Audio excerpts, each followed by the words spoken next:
Sir ಈಗ BJP ಅವರು ರಾಜೀನಾಮೆ ಕೊಡುವಂತ ಆದ್ರೆ ಜಿಟಿ ದೇವೇಗೌಡರು ತಮ್ಮ ಪರ ಬ್ಯಾಟಿಂಗ್ ಬೀಸಿದ್ರು ಅವ್ರು ಯಾವ ಪಾರ್ಟಿಯವರು? ಜೆಡಿಎಸ್ ನವರು ಹಿರಿಯ ಲೀಡರ್ ಅಲ್ವಾ? ಅವ್ರು ಹೇಳಿರೋದು ಸರಿ ಇದೆ ಇರಬೇಕು. ಅವ್ರು ಹೇಳಿರೋದು ನನ್ನ ಪ್ರಕಾರ ಸರಿ ಇದೆ ಅಂತ ಅನ್ಕೊಂಡಿದ್ದೀನಿ. ಸರ್, ಕುಮಾರಸ್ವಾಮಿ ಅವರು ಹಾಗಲಕಾಯಿಗೆ ಬೇವಿನಕಾಯಿ ಸಾಕ್ಷಿ ಅಂತೇಳಿ ಅದಕ್ಕೆ ಟೀಕೆ ಮಾಡಿದ್ದಾರೆ. ಯಾಕಂತಂದ್ರೆ ಅವ್ರ ಪಕ್ಷದವರೇ ಅಲ್ವಾ? ಅವ್ರು ಯಾರೋ ಏನಾಗಿದ್ದಾರೋ ಅವರು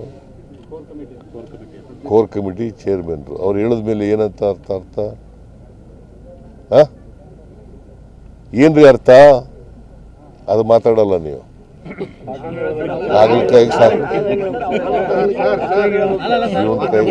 ಕುಮಾರಸ್ವಾಮಿ ಅವರು ಯಾಕೆ ಸರ್ ನಿಮ್ಮ ವಿರುದ್ಧ ಅಷ್ಟೊಂದು ಟೀಕೆಗಳನ್ನ ಮಾಡ್ತಾರೆ ವೈಯಕ್ತಿಕವಾಗಿ?